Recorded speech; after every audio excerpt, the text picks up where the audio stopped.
did you go when things went wrong, baby? Who did you run to and find a shoulder to lay your head upon? Baby, wasn't I there? Didn't I take good care of you? No, no, I can't believe you're leaving me. Swear.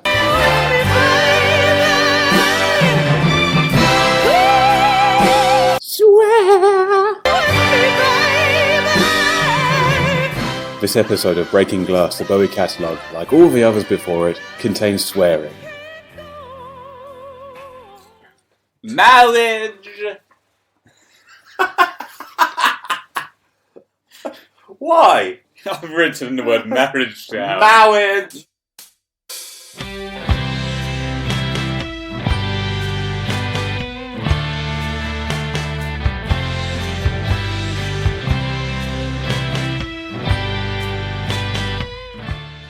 Peter Cook's finest ever film performance. Other than Bedazzled. Which, yeah. Ooh, I'm bedazzled. I don't care. Have you ever listened to the soundtrack of Bedazzled? No. Fucking rocks. Is it a lot of Dudley Moore? Yes, Dudley Moore doing all the jazz piano stuff. But the actual song Bedazzled, Nick Cave and Anita Lane went and covered. Amazing. So, Nick Cave covering Dudley Moore. Wow. Where are we? Sorry. Hello! Welcome to episode 8 of Breaking Glass, the Bowie Catalogue. And today we are talking, Adam, about diamond dogs. Yes, which makes locale here on Cybertron. Absolutely. On one of Cybertron's moons, Moonbase 2. It makes Get it right. Sorry, Moonbase. Because currently the Decepticons are rife on Cybertron, so we, at the request of the Autobots, have come to Moonbase 2. Were you liaising with the Autobots? I have been in touch with Ironside via email for many months now. Shit, I've spent time working this out. No, this is a problem. Have you been talking to Soundwave? No, I was Skyping with Starscream. Oh, for Christ's sake. So they know we're here. I thought when I was in the pub the other day, Thundercrack was giving me a bit of a raised eyebrow. Yeah. I wondered why that was. Do you think... well, I mean, you think you're a prick anyway. Well, I've never quite gone with Starscream's fleet, so... Well, you know, to be honest, they're very aloof. Yeah, Starscream's still moaning about his foot. So yes. Yeah. Diamond Dogs. So, because we're recording this in a session, as it were, so right now we don't have any more Bowie news. No. The only thing we should say is that, depending on when our sister program from A to Ziggy is released, yes, some of what we have to say, we've already said. But if you haven't happened to listen to that podcast... Oh, then this will all be new. It will all be new, but we do... Please do go listen to From A to Z, because those guys do a far more... Rigorous thorough job than we ever could and do, so, you know... Please, no, they're superb. Yeah. And we thank them for having us on board. Yes. And we're really sorry. So sorry. Oh, the ramblings. That we made a farce of the entire We basically proceedings. took this endeavour and just infected another person's podcast with it. Yeah, what we did was we took this on the road. Yeah. So, yeah. What I like, though, is that somewhere in a dark, uncharted corner of the US, there are people that have never heard of us going, what the hell are they talking? Why is Jimmy Jarmusch involved? I can understand a lick of sense from what they're saying. Yeah, that's what we do, baby. And of course, we can't begin without talking about you making an arse of us.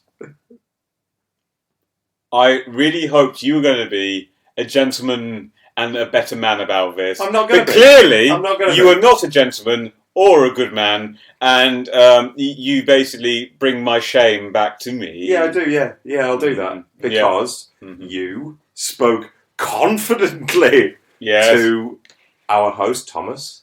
Our transatlantic counterpart.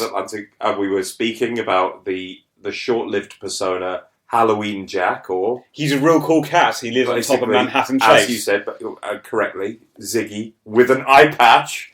Yeah, Halloween Jack is just Ziggy with an eye patch. It's not a mystery. No. It's not. It's no one's fault. And then it's the same dude with some big boots on. Entirely, yes. But then you spoke about how Halloween Jack wrote a tiny horsey.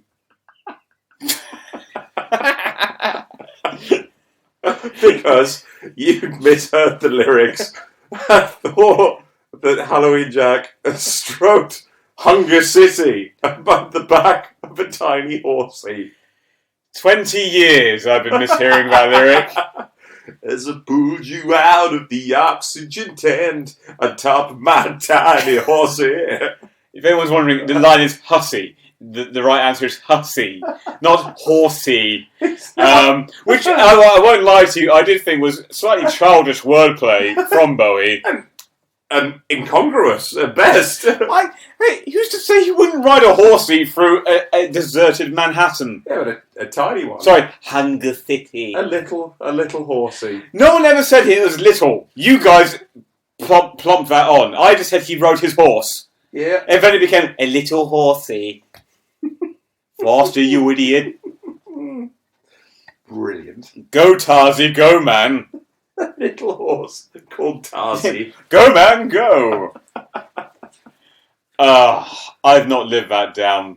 You haven't, 'cause it's really funny. And you know what, Adam? We've now been recording for 5 hours. Yeah. I think we should move away from this dissection of my character. I want to move on from the character assassination and on to a discussion of the album itself. We will thank the Autobots right now because they set up a blinding VIP area. They have. Simon Mayo is back with us this week. Yes, it's a shame that nobody else is.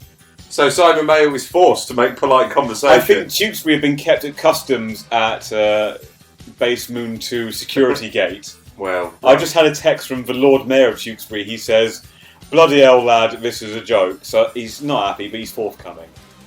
Yep.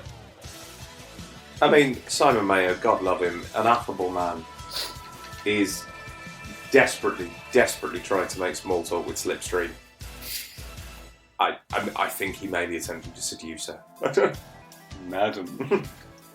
She's a fine-looking Decepticon.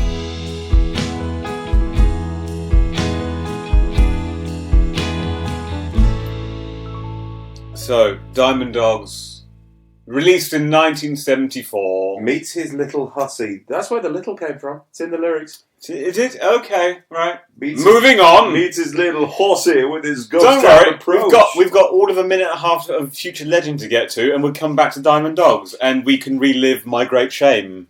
Yeah, your folly. I agree with you when you said the other day, when we were not recording, that it's an odd opener. Yeah, so Future Legend.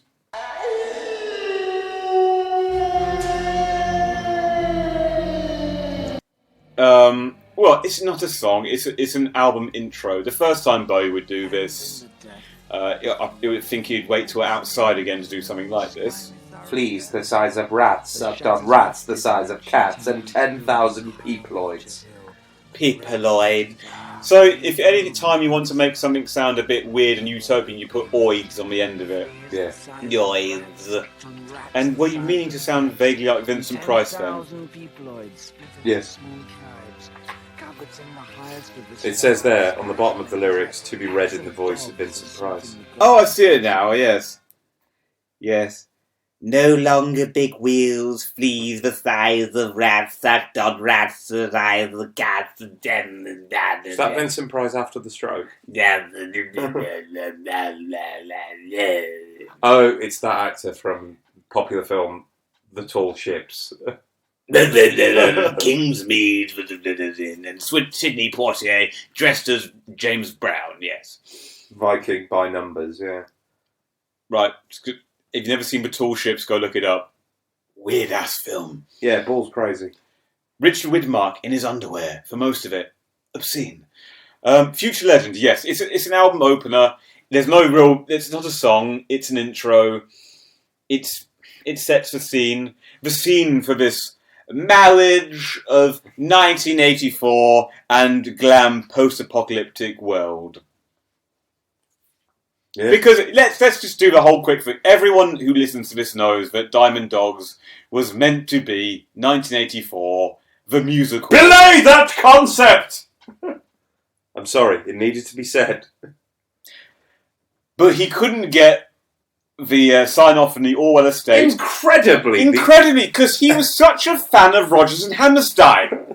He loved a good hoo-bra-bra of a musical. Incredibly, the Orwell estate took one look At this eye-patched Ziggy, he fooled no one. Mr. Stardust, Halloween Jack, if you will. I'll call you of Ziggy. course, yeah.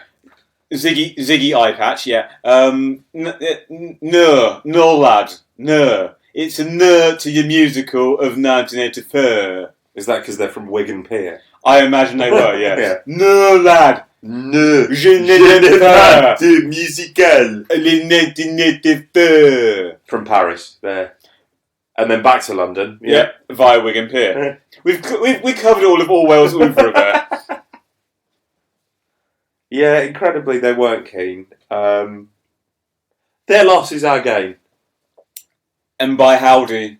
3 singles on this album. Mm-hmm. 2 of which are great. Oh, outstanding. One of which is Rebel Rebel. Yeah, which we'll come to, but to be honest with you... Because you've heard us mention the Rebel Rebel effect a few times. Oh. Now we'll finally get around to talking about why that is for us. On the previous 6 or whatever podcasts, I think we've pretty much covered our feelings on Rebel Rebel. Well, you know what our feelings are, but we'll explain why we have this affliction against what is considered one of the mightiest of Bowie's songs. So even though Ziggy is now retired, Halloween Jack is basically Ziggy. With an eye patch. Glam is still slightly infecting the album a bit, but it's certainly the first real step away from it on the whole thing. And it's 1,000 times sleazier. Oh, yeah. So should we just move on to Diamond Dogs for the title track? Yeah. He's still wearing tights, but you can see the outline of his junk. And that song, if anything, sounds like the outline of a man's junk. Yeah. It's apart from being like sci-fi, it's also balls sleazy. It's the sound of the guitar, wonderfully and the sleazy song. song. It's a grubby record. I love Diamond Dogs, the song. Yeah, it's just fabulous. It's such a chugging rhythm, and it sounds like the Stones done by someone better than the Stones, who've taken that formula and just gone, I'm going to take your harmonica, I'm going to take your saxophone, I'm going to take your guitar, I'm going to make a fucking better bluesy, sleazier song than you ever could. The little yelps and his voice is absolutely fabulous. It's call them down and down. Yeah, he's squeezing every inch of raunch out of his lyrics. He's stepping away from glam at this point. He's going full-blown balls to the wall rock at this point. Yes. And content, lyrically wise, he's introducing the world of Diamond Dogs and the concept of the album, which of Hunger City and Halloween Jack. So it's an intro song. It was released as a single. It completely flopped as a single when it came out in the UK. And some have said it is basically because of the song's darker, post-apocalyptic content. It didn't really vibe with people. They couldn't really get on board with it. It had no real message to it. Because it was such a concept song, lyrically, it didn't take anyone anywhere. So, which is a shame, because it's a banger. Yeah, I think in terms of the singles he released, it's one of the underrated singles. I agree entirely. I really, really think it's brilliant. Halloween Jack is a real cool cat. He's got an eye patch. It's Ziggy with an eye patch. He's got an eye patch. And Cuban heels. Yeah. And a tiny little horse. And a tiny little horse called Tarzi. He references Todd Browning's Freaks in it. Todd Browning's Freaky World. Which I've never seen, and I don't want to see, because I suspect it'll be upsetting. It is an upsetting film. It's a very good film. But you just can't get away from the fact that are these people being filmed here Exploitative. but given that they were making their nickel and dime in a freak show at the time. Yeah. He quite literally went to a quote unquote freak show and brought these people in to film them. It's a very unsettling film as well. It's very good. I've only ever seen it once. I really need to go back and watch it again. Yeah, it's definitely worth your time. I'll give it a whirl. Even here mentioning that, it's bringing up this whole I Am Legend Omega Man world of the freak and the vampiric and the dismembered and and if you're going to be less charitable, you can of course say it's him like waving his cultural cards again, going a little bit. Look at what I'm familiar with. I've read a thing, which no bad thing. We're all guilty of it. No, it's only all given to it. God knows. This entire podcast is us doing that. Yeah, but I will say that an awful lot of our references have been fairly low rent thus far. How dare you? Ironside is crying in the bathroom of Moonbase 2 of Cybertron. And we talked about the Transformers for quite a lot. It's not on the same league as Todd Browning's Freaks. I know in your head it is. Have you forgiven Michael Bay yet? I will never, ever forgive Michael Bay for what he did to Transformers. Not just did. He is still doing. He's continuing to rape their legacy. I remember the exciting time when I told you about a plot point in the second Transformers film which you had avoided seeing, and the look of outrage. When I went to see the first Michael Bay Transformers, I went there excited as hell because Michael Bay makes silly films, but he made The Rock, which I love. It's the greatest silly film ever, and I think Armageddon. What's the character's name? Stanley Goodspeed. Go. There's a Scot in Alcatraz. Everyone, there's a Scot loose in Alcatraz. But when Optimus Prime starts speaking, my friend I was in there in the cinema with, I grasped his hand and squeezed it because I was so excited. And then the film finished, I couldn't speak, and I just said, No, wait. Let's go to the pub down the road. I got a pint in my hand and just started going, Gah! What did he do? Yes. And then he's gone and made 4 more films of it. I do believe that's what I did after Spider-Man. It's very similar to 2? 3. Was it 3? Spider-Man 3, yes. Oh yeah, 2's good. 2's good. That's one with Alfred Molina. Molina, yeah. Where he's the best thing in all those films. Yeah. Because Alfred Molina is wonderful. Oh, Spider-Man 3 when he has a slightly emo haircut and therefore Let's not talk about. But let us, Adam, let us welcome Alfred Molina to the VIP. Alfred Molina's here, everyone! Alfred, there are normally far more people here. I'm sorry that it's just you, Simon Mayo, and some Decepticons. We really should bring some women in this film. Yeah, it's a bit of a sausage fest, isn't it? Yeah. Sweet Thing. Shall we discuss the next song? I adore Sweet Thing. Yeah, it's great. Should we talk about, because it's considered a Sweet Thing candidate and Sweet Thing reprise. Yes. Let's just talk about all 3 of them in one go, I think. Yeah, alright. This is, as we discussed on Aladdin Sane, I think this is where he really takes that theatricality he took with those Mike Garson piano-led numbers and really goes to town on it with these. Yeah. I absolutely adore his vocal on this. I think in where he's been up to this point, it's the first time he really just goes for it vocally. Like we said the word soars before, but my God, he just goes for it on Sweet Thing, and the way it starts out is like that. It's been this weird creeping, just like I don't know, this weird guy creeping through the Haddon City. When he goes, and isn't it me? That's when you go, Oh, hello. Yeah, and the guitar in it as well. That down, down, down, down. It puts me in mind of Dune. No bad thing. Of Toto's soundtrack for Dune. No bad thing at all. No, but yeah, it's got this real. Again, going back to that Ziggy thing, it's got this weird hopefulness about the guitar riff, as though like as you start listening to it, there's a fog and it's starting to clear, and you're going through it, and you can see the Hunger City properly for the first time, and Sweet Thing really opens it all up. There's a definite sense of like huge theatricality in it. Yeah, You can tell that the whole idea of it was for the whole thing to be a concept. yeah. Concept not belayed. No, Bosun, continue with that. Bosun, on with the concept. Yeah, it's great. It's really, really, really good. I mean, his voice is unparalleled. I think this is his strongest vocal to date yet. Yeah, and it only gets stronger from here. Yeah. It only gets stronger from here. And isn't it me? And it's a song he also famously loved himself, because when they would I always like that. You know, when you hear that was one of the ones where he went, because he's written loads of songs, but one of the ones where he went, yeah, I think I did nail it. Yeah, I got that one right. I think I So absolutely when smashed that. I can't remember what year it was about 2000, 2001, where they brought out David Bowie the collection That one with CD where he picked, always crashing in the same cars. I can't remember exactly if that was on it, but the point of that album was he picked a song of every album which was his personal favourite.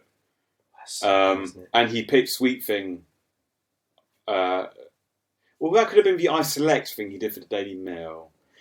Overall, basically, he was grossly in favour of Sweet Thing. Oh, right. But rightly so. as I say, as the three songs of a piece. So, if you talk about Candidate, which then, if you look at it as a whole song, like any other candidate, becomes the bridge of the song. Yeah. Very saxophone heavy. Mm. Yeah, Candidate as itself, as a standalone song, I don't have much to say because it doesn't, because I love the Sweet Things, the other side of it. So Candidate for me never really did much. Not as a standalone song, but as part of the overall Sweet Thing symphony. Yeah. There's nothing to say other than I generally have nothing to say about Candidate. It just it comes and goes. Well, yeah, I imagine you can have even less to say about Sweet Thing, the reprise. No, it's like is it nice in your snowstorm? The piano comes in a bit more, and freezing your brine. You're reading the lyrics right now, aren't you? I am reading the lyrics. I've remembered them, haven't I? You have. You've nailed Fuck it. you and your horsey! It's not that you've got the lyrics absolutely right. It was the impression that I was enjoying the most. Is it nice in your snowstorm? I don't remember him sounding quite that shrill, but he must have done because Clearly he did, because I would not have done that otherwise. You've got it from somewhere, so Exactly. Don't mug me off, son. oh, here we are. What's this? Track 6, Rebel. We're here. Right, we've got here. We're finally here. We're at Rebel. Everyone, it's code Rebel. Simon, get the nibbles out. It's Rebel. Yeah. So, Adam, why Get Alfred Molina settled first. He's new here. He doesn't know how we do things. Why do we have beef with Rebel? Because it is so apocalyptically dull. It is a sort of 4/4 basic blues rock song with and again, as we mentioned before, it was Radio 2. They were saying, "Oh yeah, on this day in history, Diamond Dogs released 3 singles on that. It was Diamond Dogs, Please play 1984. Rebel, Please play and 1984. Please play 1984. Come on! Ah, damn it! Fuck's sake! It's like this and Genie. Anybody could have done them. Yeah. It doesn't sound like him. It sounds like a tedious fart of a rock band. I am sure that there are people out there for whom Rebel Many people means a tremendous amount. And, good luck to you.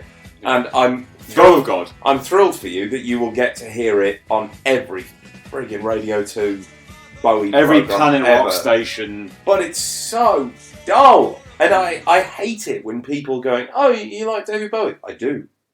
Very much so, yes. You go, oh, so you're wearing a badge? Yes, I am, yes. I don't feel I'm properly dressed unless I've got his face on me. Oh, Rebel Rebel's good, isn't it? Shut the fuck up. Get out! You absolute arse. Yeah. I mean, the lyrics are boring. He does, he flirts with a bit of gender bendery again. Gender bendery. But it's boring. It's deathly boring. His voice doesn't sound incredible, it's fine. The music is... Well, it's riff heavy, but I don't even think it's that great a riff. No, it's a very boring riff. Yeah, it's just...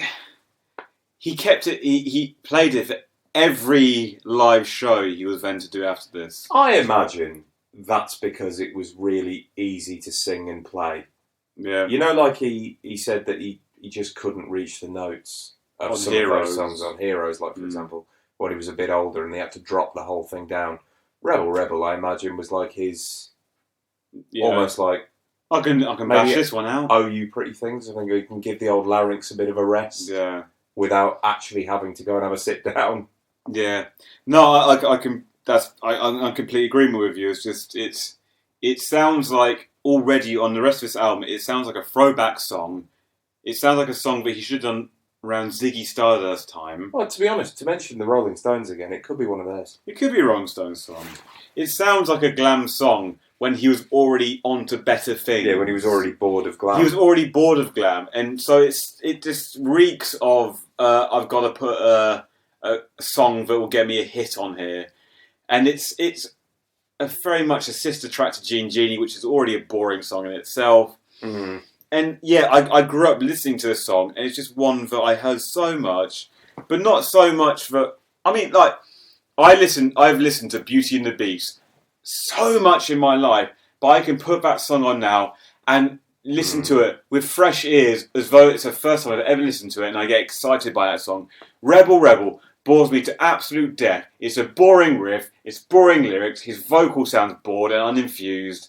And just everything about it goes on too long. Yeah. It's just this. It's the BBC Radio 2 crowd. It's like, oh, David Bowie, oh yeah, Rebel, yeah. No. There's a wealth. There's an absolute plethora of such better David Bowie music out there. It is the and everyone safe comes and back non-threatening end of Bowie. Yeah, Space Oddity is a better listen than Rebel, and that one's been done to death.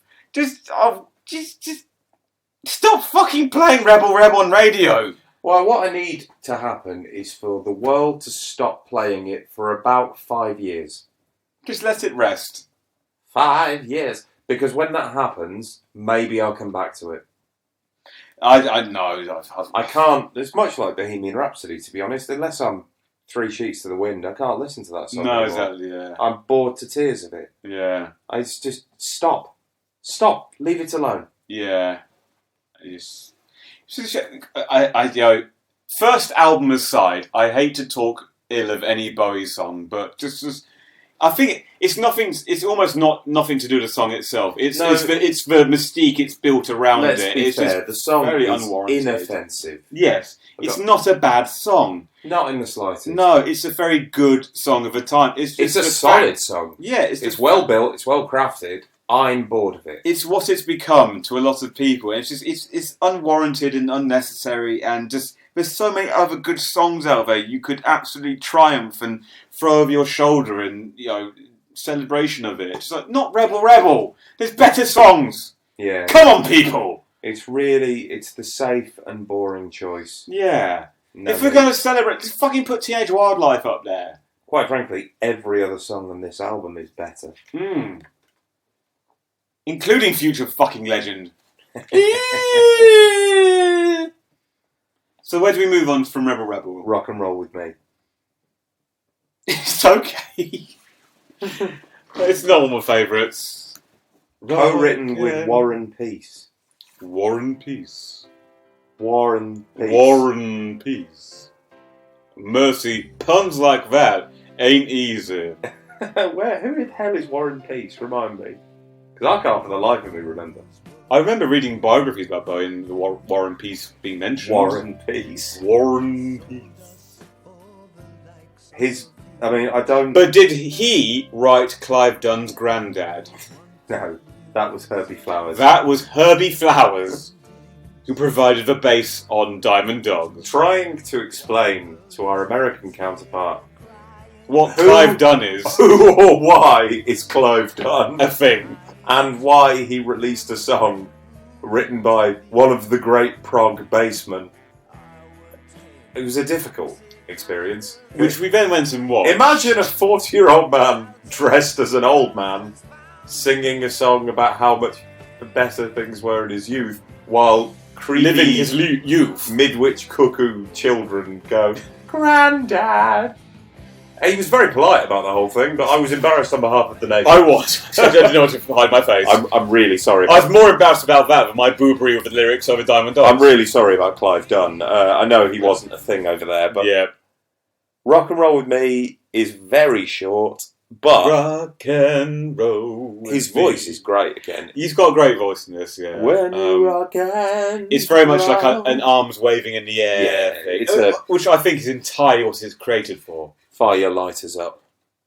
Yeah, I don't think there's much more beyond its content than that, really. It's a, No. it's a very Kiss, Meatloaf style just number, just like, yeah. Again, yeah, it fits with virtually any sort of anthemic rock song thing. Yeah. Yeah, I don't mind Rock and Roll With Me. I like it. Nothing wrong. It's just there's not much really to say about it, unfortunately. I don't think so. I'm sure our listenership may disagree.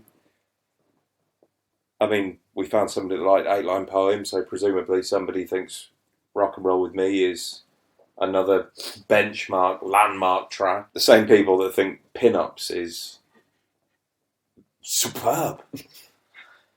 We Are the Dead. I love We Are the Dead. Yeah. It's not as throwaway as the No. previous song. No. It's another sort of one where you get the impression that he sat and wrote and then threw away drafts. Yeah. And he didn't refer to the big Boxo lyrics. No. Yeah. We Are the Dead. That was one of those songs that I'd listened to the album for several years, and then one day, just happening to listen to Diamond Dogs, We Are the Dead just suddenly hit me. And I loved its really menacing bass line. In your fuck me pumps. And that's the line I took from it. I'd really like to listen to that right now. Yeah. It's brilliant. I mean, to be honest with you, there isn't a duff note on the rest of the album, as far as I'm concerned. Although both of them will have obvious Orwellian overtones. It's What do the lyrics say to you on this? that there's the dead, and that's who we are. And they are being. Yeah. One thing kind of touched me today. I looked at you and counted all the times we'd laid, pressing our love through the night. Oh, So it's very 1984 influenced. It's him. It's what is the character's name? 1984. Winston So it's him going off to Winston Smith. countryside with the illicit love affair, Mm. and that's basically what that song's about, isn't it? Completely and utterly. Yeah. The whole thing is. But then, yeah, when he starts mentioning "fuck me pumps," it goes a little bit. Oh, he's making it Bowie now. Yeah, you've got the sleaze. Mm. Where the dogs decay, defecating ecstasy, you're just an ally of the leecher, locator for the Virgin King, but I love you in your fuck me pumps and your nimble dress that trails. So that's 3 times now we've mentioned the "fuck me pumps." Good. Hello, Mum. Hey, we're merely quoting. Merely. Also, there's no way your mum's listening to this. She hates Diamond Dogs. Of course she does. Yeah, I love the sinister. I love the sinister sound of "We Are the Dead." The cynicism. the sinister zinger of "We Are the Dead." It's a darker song. It's after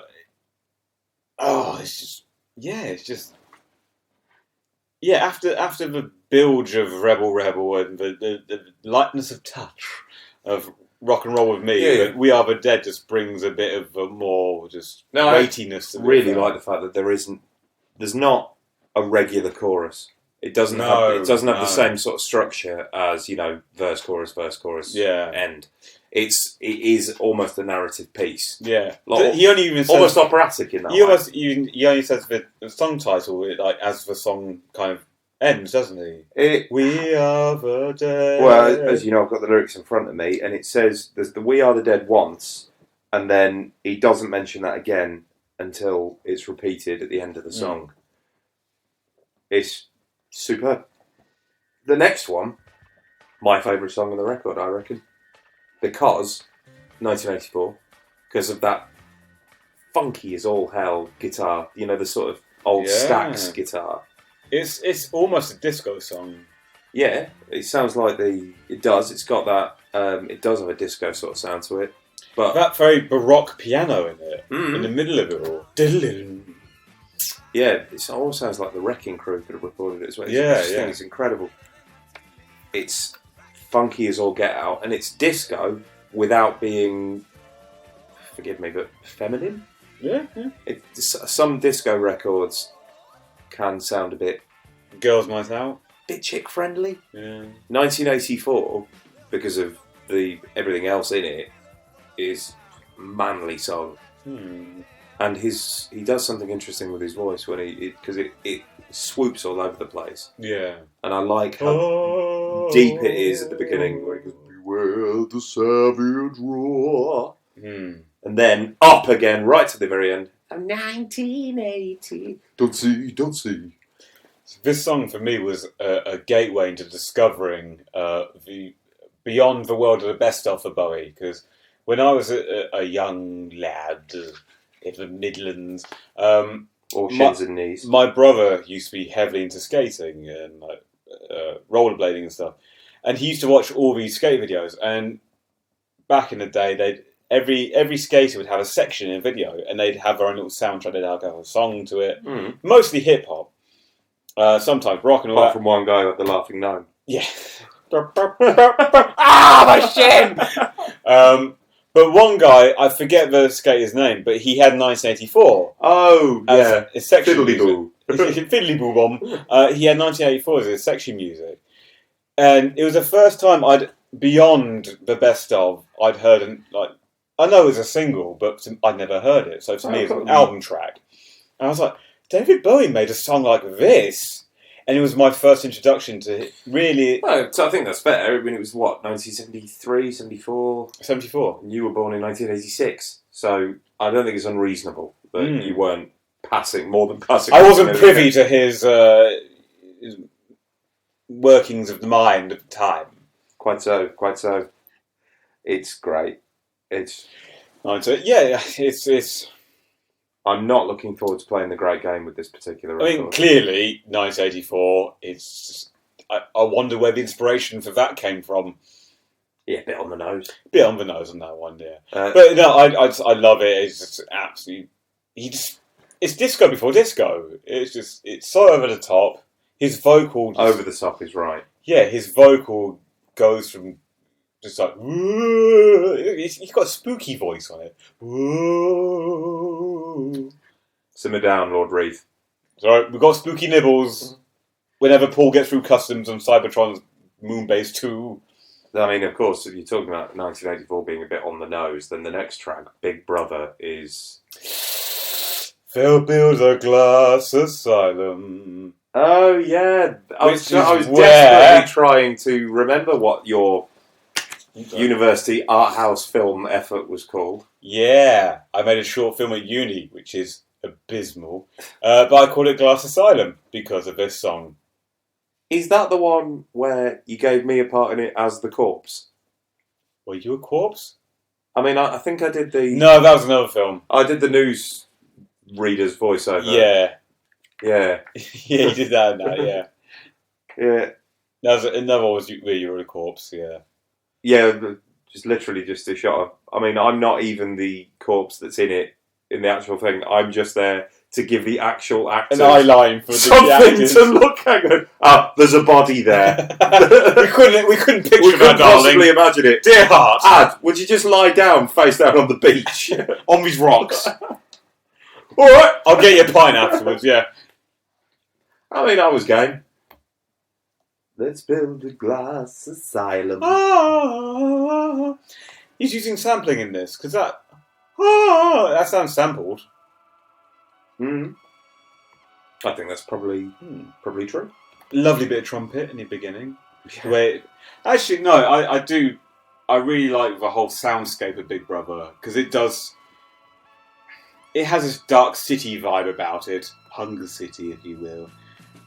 Yeah, that lone trumpet as it opens up and. Dun dun dun dun dun dun dun dun dun. I've just briefly mentioned the sort of the fear of the great game. Yeah, Because of course the album that follows was, Young Americans. what did you say, 3 years? How long was it between the two?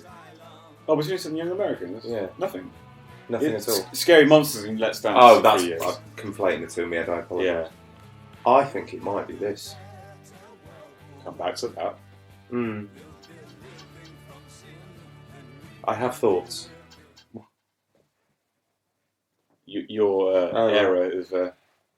Making its presence felt, which is weird here on Moonbase That's the sound. 2. That's the sound of Alpha Medina wanting some nibbles at the bar. I mean, Paul, hurry up for God's sake, man! the lingering sound effects of my laundry here My laundry on waits Moonbase 2 like is very odd. I love. Yeah, I just, like no, I used it as a title for a short film, but I love that phrase, glass asylum. It just is his use of vivid imagery is so I potent think right Glass now. Asylum is one of those times when he clearly sort of either heard a phrase or coined a phrase and thought, "Oh, That sounds nice. that's good." Yeah, I think on this song more than any other on the album, just his turn of phrase is so evocative. Yeah, I really love Some Brave Apollo. Yes. Yeah. Oh, yeah, I love Big Brother. Someone fool as Yeah. someone like you.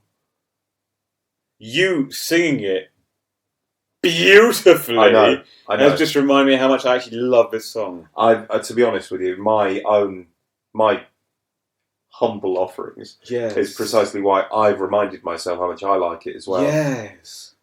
I mean, I might even prefer it to 1984, which I've... What, your version? yeah. Yes. Adam sings... Adam improves the album tracks of Bowie. No. It's a side project I've been working on for some time. Mm. There aren't a lot of investors. It's got to be No. said. People aren't as interested in it as I am. Has your Kickstarter not got up a lot of numbers yet? No, an awful lot of the people that I would count on to be my regular investors have apparently been investing in some folly of Neil Young's. Some Pono or something. Is it called Daryl Hannah's Silk Purse? No, it's Daryl Hannah's Sow's Ear. Even David Crosby's angry with them. Which is odd. I love you too, man. Know that I love you. I love you too, man. So, do we have much more to say on Big Brother? Other than we both really like it. Massively in favour of Big Brother. I think let's crack on to our closing business.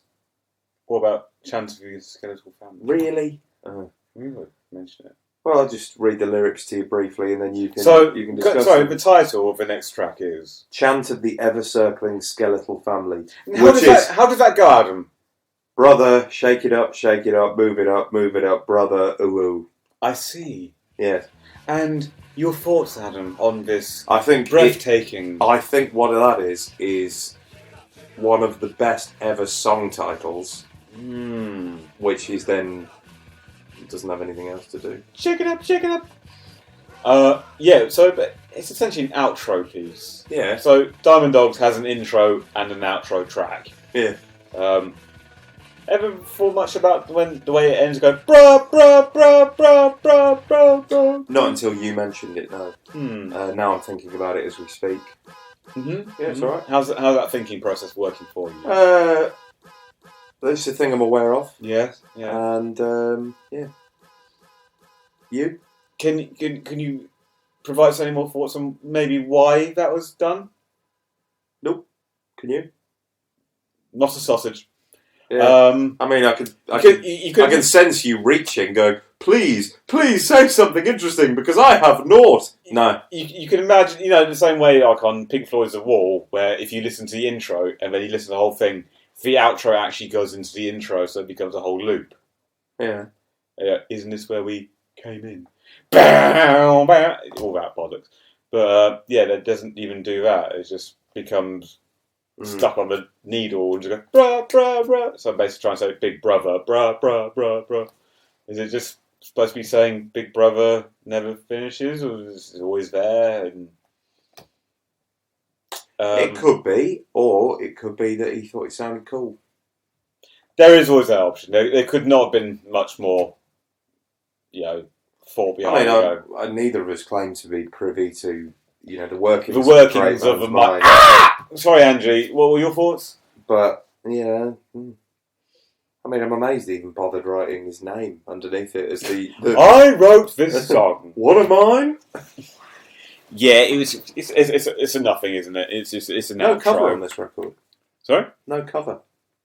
No, that's the first time I've had a cover in a while. Obviously Warren Peace. Warren co-wrote Rock and Roll with Me, but the rest we've not discussed on this podcast is the cover.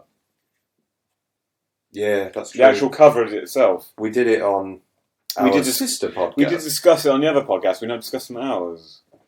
So famously, it was originally drawn with you all know the cover. It's Bowie as a half man, half dog figure, and originally drawn with genitalia. Yeah, which was considered too provocative. I think it's simultaneously one of my favourite covers and one that's a bit shit. It could do with some editing. Yeah, I mean, he looks brilliant. And I... Resplendent. Really, really love the logo. The Bowie logo is incredible. With the sort of the lightning-y it's a boss. And he looks fantastic, and I really like the image on the inside. Where the image with him in his... with his hat. Just so. With the dog barking right at the camera. That just looks, for lack of a better word, just fucking cool. With Hunger City behind him. No sign of a horse. Damn it! I know I said it on the other podcast, but the two lumpen... fatty diamond doggy thingies. Lady dogs, and I'm saying they're ladies simply because they appear to be wearing bikinis. They don't do anything. They're drawn weirdly as well. They look half finished. Yeah, they look rushed. Yeah, and the limbs are not.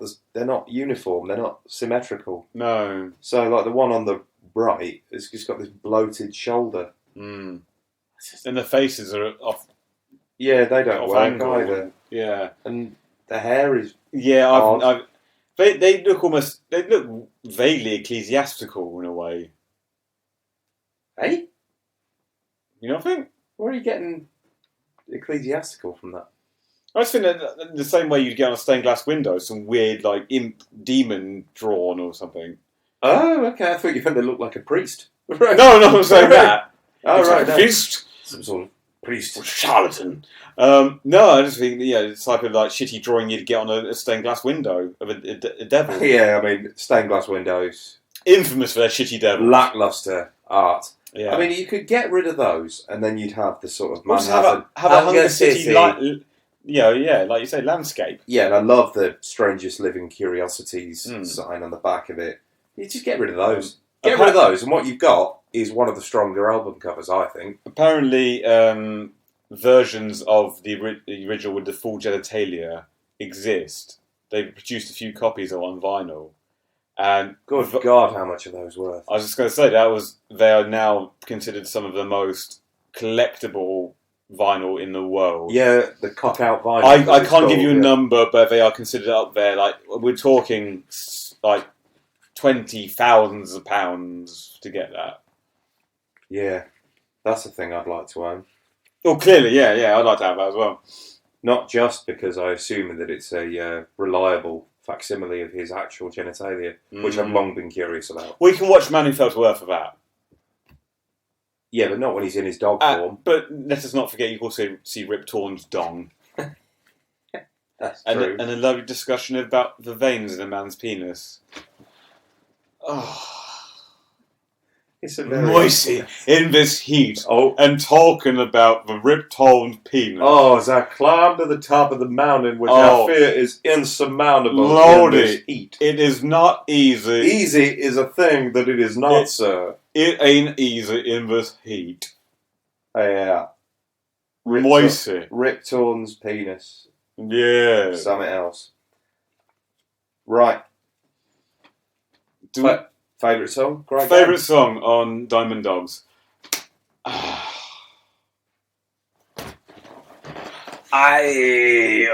it's a tough one because, as always, I have 3 songs. You got 1984, you got Big Brother, and Sweet Thing, Sweet. Oh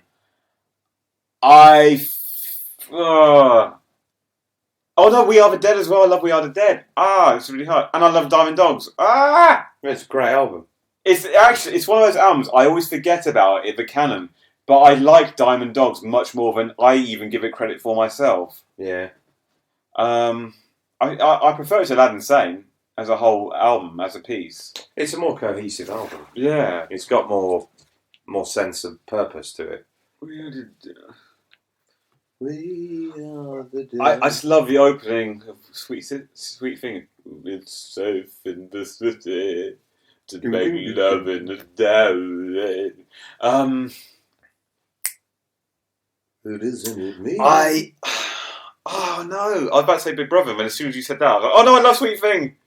Gonna have to press you. Because obviously, I'm gonna go Sweet Thing. I'm gonna say Big Brother.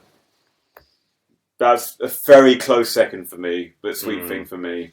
I mean, I really, really like 1984. Yes, but I think 1984 for me is almost more of a party record. Yeah,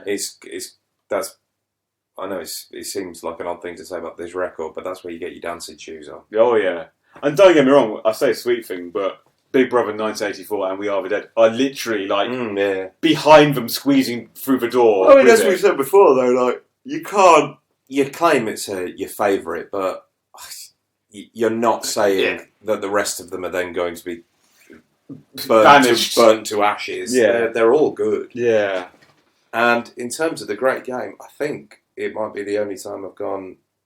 I'm going to say it's the same one that I've chosen as my favourite because of the end of it. Yeah. Yeah. You know, there's someone to claim us, someone to follow. Yeah. Because it sounds like there's almost like that call and response. Choral and response choral thing where it feels like lots of people are singing. Okay, yeah, I see it. Which works with the next album because, you know, obviously there's famously you've got Luther Vandross and lots of other people singing on it, as well as it's a lot of it's vocal heavy, less Ronson, if you will. Although obviously Ronson's not on this. What about you? I'm going to shock you here. I doubt it. I'm going to say Rock and Roll With Me. Why? Because its laid-back approach to the music and his vocals, it puts me in mind of Young Americans. That kind of rock and roll with me. It's very much more relaxed and laid-back affair. Even though the content he's literally saying rock music, it musically puts me more in mind of the tempo and vibe of Young Americans. Because the easy choice for me would be say Sweet Thing because it's much more operatic, his voice soaring on it, but it's more theatrical than Young Americans. And then you got 1984, which is very disco, but Young Americans isn't a disco album. No. So I do actually think Rock and Roll Me. I'm hugely looking forward to listening to Young Americans. Oh yeah. So even though we didn't have much to say about the song itself, I think in terms of its vibe, I think it points away to Young Americans. Makes total sense. But to be fair, he had plastic soul-sounding songs on Aladdin Sane, and there was a couple of the covers on pin-ups, which kind of... So I think it's something that's long in the making. Sense, doesn't it? Because, I mean, there's a very, very quick turnaround. Yeah, so basically, as soon as you got to America, you can see the seeds being sown for the young Americans. Yeah, like the fact that he, as we discussed yesterday, from A to Ziggy, the fact that by the end of this tour, he's already basically doing away with a lot of it. Yeah. Going in for this soul thing. Yeah, so he went out and did the David Live tour, which was a Diamond Dogs tour, and as he went along, he had this massive cityscape, which he just kept stripping back, and it went from being a Diamond Dogs show to essentially being the Philly Dogs Soul tour, where he was just using a spotlight and just a platform to walk up on.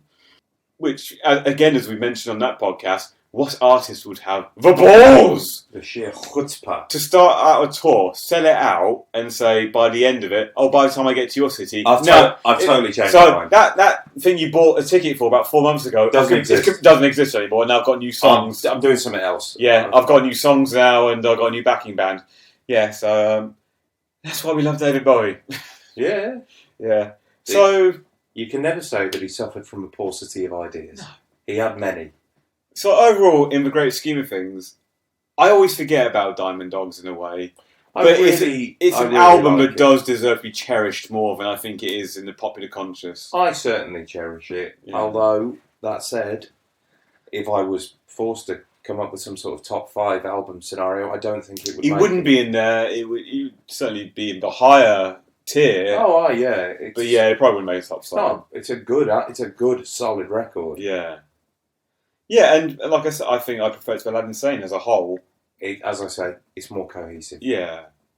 So yeah, we like Diamond Dogs. An unsung hero of the canon. Yeah. So the unloved bastard child. So unfortunately, Tewkesbury did not make it through customs before we finished. No, it's been a poor show for Alfred Molina's first visit to a VIP suite. We'll do better, Molina. I'm sorry. Paul is sending me texts of such quivering apologeticness that I can't believe. Yeah, he won't sleep tonight. No. Shall we? Finish? Say farewell, yeah. Yes. So as ever, thank you so much for listening. You can find us on iTunes, Stitcher. You know us by now, you've been listening. We're on SoundCloud as well. If you like us and you enjoy what we're listening to, please hit subscribe because it helps us out massively and keeps those lucrative dollars flying down the chute. Please, as well, do communicate with us. Yeah, give us a shout on Facebook and Twitter, and we're on email at breakingglasspod@gmail.com. For more, as ever, thank you for vulturehound.com for being our sponsors and keeping us in all these golden rocket chairs. Please check out vulturehound.com for the latest in film. Keeping us in trinkets. Look out for Vulturehound for film, music, television and wrestling reviews. And thank you as always to Jock Norton from Puppy. Please check out Puppy, and thank you to him for all the music. Until next time, for Young Americans, thank you so much for listening. Tatty bye! Bye-bye.